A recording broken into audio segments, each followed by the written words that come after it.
Alright, YouTubers, I'm going to try to put together a series of videos here about the Clipper C1. I spent quite a bit of time last winter trying to decide whether to buy a kayak or an open deck canoe, and I realized there was very little information on the net about open deck canoes. There was some. It was very well done, and I really appreciated the effort that those people went to put that information out there. So I eventually bought one, and now that my first summer with this thing's coming to a close, I thought I'd put a string of videos together just describing my experience with this boat, and maybe that'll help some of you people decide which one to buy. In general terms, there's only about 3 really good open deck canoes around the world that I'm aware of that you could or should buy, and for the most part I'm getting the sense it's pretty much a tie between the top 3. I'm even forgetting the names of one of them. The Kruger boat was one of them, and this Clipper C1 was the second one. Why buy an open deck canoe instead of a kayak? I'm not really sure. I think if you spent a lifetime in a kayak, you might feel that a kayak's perfectly fine. I spent a lifetime in a canoe, and I really like the idea of a canoe that I could run by myself. As I get older, there's less and less people to float with, and I'm not sure I'm interested in learning how to row at my age. I'm 54, so this one kind of appealed to me. What else can I start telling you about this? So this is a Kevlar boat made in Vancouver. It weighs about 55 pounds, and from all measures I think it's quite well built. I think we can always find some little thing that we don't like, or on these things, or some little thing that they could have done a little bit better, but for the most part I think it's extremely well built. They claim that this boat tracks really well, and I'm not a real professional in terms of using fancy words about how boats track and primary and secondary stability, but I'll eventually get around to telling you what I do know about this. This thing doesn't turn on a dime by any stretch, but on the other hand, you can put it in almost any wind and any amount of waves, and it'll just stay its course. And if you run into any trouble at all, there's always the rudder, and once you drop that rudder, I mean, it just stays right where you want it to go. So that's really good. I've fought some awful winds with this thing, and I really don't have much trouble with it. So let's take a closer look at it here and just see some of the features that are on this thing. Let's start with the rudder at the back. This thing locks down into this position for travel with this little bungee cord here. When you throw it in the water, you take that cord off, and then you can drop that thing anytime you want. The nice thing I think about this rudder is that if you do hit a rock with it, it comes up, so it's not locked down by any stretch.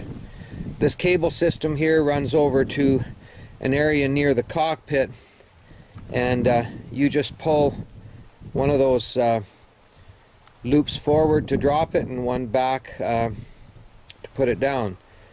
Sometimes I'm in a hurry, so I've just marked this one with a yellow flag. Tells me when that one's forward, it's down. Another feature on this boat is this little clip system here. That little red tab there, you just pull on it and it automatically releases that strap. There's a similar one on the other side, and what that's designed to do is it's a quick way of letting you lock your paddle and flotation unit onto the side of the boat for open water re-entries. We'll kind of talk about that a little bit more later on. What other features can I show you? This thing comes with a that little neoprene cushion seat there, built by Clipper, is designed to fit perfectly on that white seat that comes with the boat, but that's an extra item that you would buy. That white seat is shaped like a tractor seat, and I remember Clipper saying in their ad that 40,000 Saskatchewan farmers can't be wrong, and that pretty much sums it up. That white seat, aside from the fact that it looks very, very unnatural, it's a white plastic, is really, really comfortable. And the reason I added this this other cushion is because it's got a backrest. Try to show you here. So that backrest pulls back, and it provides me an awful lot of back support, which is kind of important to me, maybe not to other people. If there was one feature I didn't like about this boat, is that without that cushion on there, your back tends to rub against this fairly sharp edge here between the front of the boat and the back when you lean back occasionally. That seat's on a slide system, and it works really well. You know, depending on how your boat is loaded, you may want to sit further ahead or further back, and it's great. Once you slide into the proper position, you stay there, and if you ever want to move it, you can do that easily as well. While I got you focused on this, I might as well point out this little feature here. It appears as almost a little bit of an afterthought on Clipper's part. This is what they install if you tell them you want a yoke. I bought a very well crafted yoke that I can quickly bolt onto that if I have to portage. Obviously there's one on the other side here, and but it's kind of it looks cheesy, although I think it kind of works quite well. I've got some quick release bolts with big wing nuts on it that make it easier to mount the yoke on there. Give you a quick peek inside here.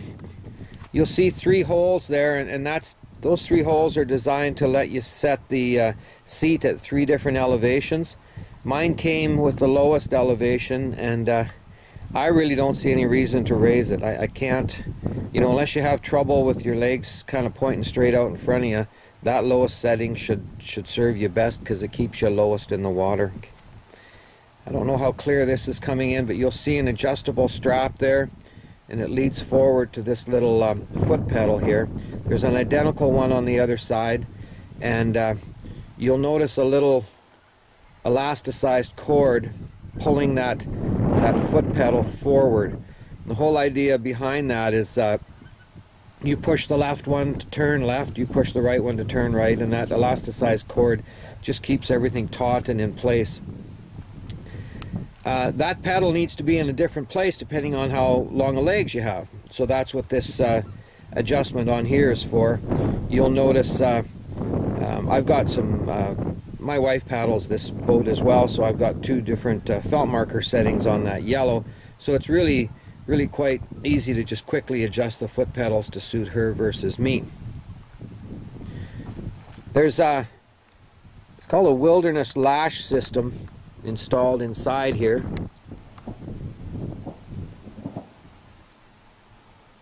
I'm not sure how well you're going to be able to see that. They're very well glued down D-rings and a lash system to help you lash things down into the front of the boat. I should mention there is an enormous amount of room in this boat.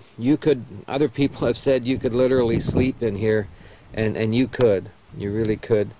Just get spun around here a little bit and try and show you the lash system in the back. Same thing, 4 D-rings,